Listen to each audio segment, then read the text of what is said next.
I played 7 games in head-to-head seasons in MUT to test how effective 3 different defensive play calls would be, and we were going to do a deep dive into each of them and show you why you should use this defensive scheme. Now, all 3 of these plays are going to be in the formation big nickel over G, and the first play is WS Blitz 3. Now, this is going to be a 5-man pass rush with our strong safety walking down to the box and coming in off the edge for a blitz. He is going to make a ton of plays getting into the backfield and causing havoc around the QB. Then we have a super solid coverage with 6 players on the back end to cover a lot of ground and make a ton of plays. Next, we have SS Blitz 2, and this is a 6-man pressure that is going to crank up the heat coming in at the quarterback. We are going to have a linebacker that is going to loop in from behind the D line and come right down Main Street in at the quarterback's face. And then we're going to have super fast edge heat from our defensive back that is going to come in free at the QB an absolute ton. But we're going to have this unique cover 2 inverted setup that is going to lead to a ton of confusion for your opponent, and this is going to lead to a ton of turnovers. Then lastly, we are going to have our box and 2 coverage out of WS Blitz 3. This is a super unique coverage that will utilize 2 players in man coverage while the rest of our defense is in zone.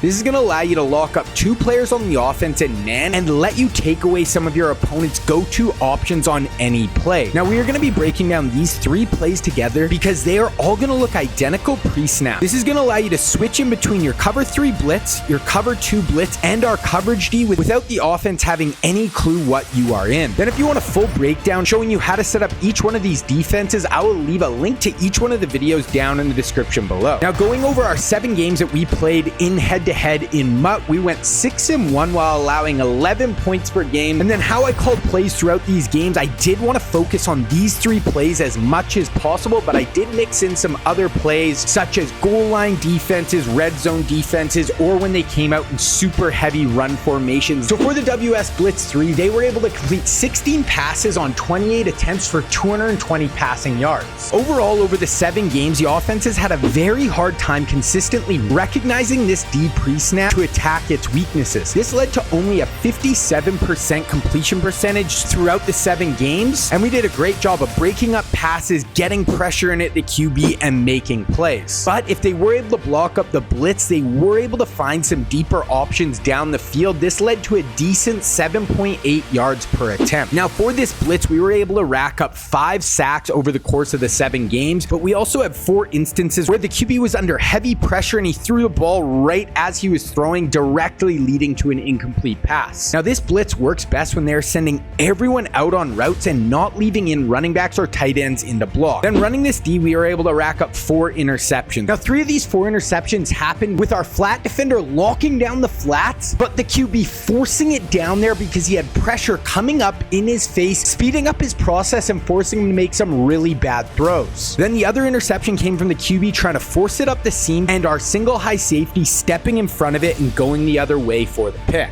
Then as a run defense, this was super stout. Over the 7 games, they had 14 carries on this defense, and we only allowed 48 yards for 3.4 yards per carry. Overall, this D did an amazing job of getting in the backfield and blowing up the run. But where you need to be careful with this defense is if they are able to block up the blitz, they are going to have time to allow some routes to get deeper down the field and in behind our zone coverage. Then with only the user in the middle of the field, they can overload the middle with multiple routes and pick up some yards that way. I also had 1 cover 3 bomb that they were able to hit deep down the field for 50 plus yards. Now, overall, this portion of the D played very well, and all of this led to them having a passer rating of only 42.8 when going against this defense. Now, all of these plays are part of my New York Giants Big Blue Wrecking Crew defensive scheme, and this is my favorite defense I have released all year. Now, if you want to unlock even more for this scheme, you need to check out my website, Scheme Kings. Up on the site, I have a ton more released for this scheme, giving you even more coverage options and blitzes to come firing in at the quarterback. I also have an in-game play call sheet that you can unlock on the site to allow you to stay super organized and on track throughout the game. Now, if you want to check out Scheme Kings, I will leave a link for it down in the description below. Next, we are looking at SS Blitz 2, and when running against this defense, the offense went 11 of 25 passing for 191 yards and 1 touchdown. This defense overall is a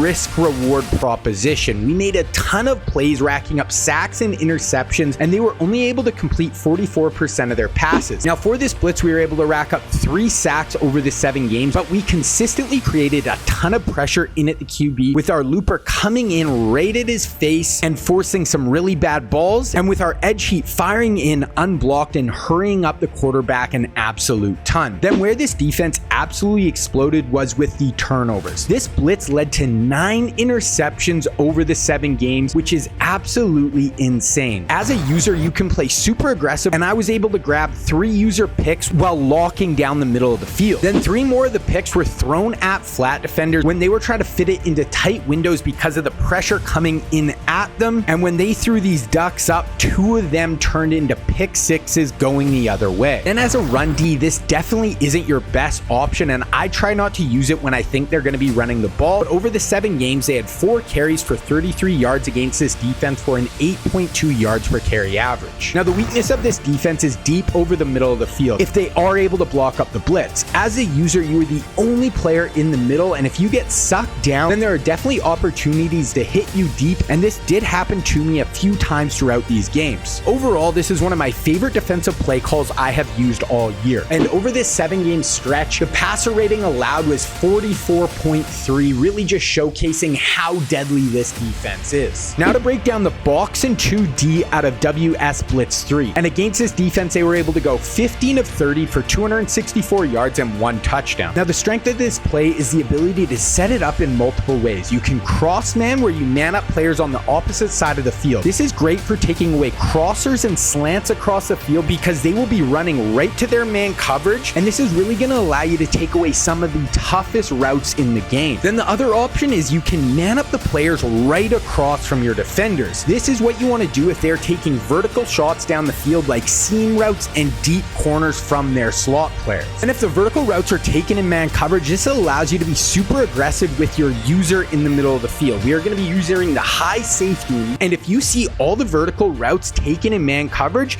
then you are going to replace come downhill. Now we are only rushing 4 here, so you won't be racking up a ton of sacks, but as long as you have a good D line, you can create pressure, and this led to 1 sack over the 7 games. Then for interceptions, we picked up 1 throughout these games as well, and it was a user pick where I was able to take a post deep down the field, step in front, and make the play. And overall, this is an amazing run defense and the best out of these 3. It is so good because we're going to have 9 players in run fits as long as you are getting aggressive with your user deep, and it is going to make it very difficult to run on. Over the 7 games, they had 10 carries on this defense, and they were only able to pick up 15 yards. Now the weakness of this defense is if you get too aggressive coming downhill as the user, you can give up some big plays over your head, especially if you man up players and they are covered deep. You are going to come downhill as the user, but if they get separation late against that man covered, this can lead you pretty susceptible on the back end. But overall, this coverage D is super solid and will give you a totally unique way of covering up the defense on the back end. And over the course of these 7 games, for the passer rating, they had a 76.6 rating, showing that this coverage defense can do a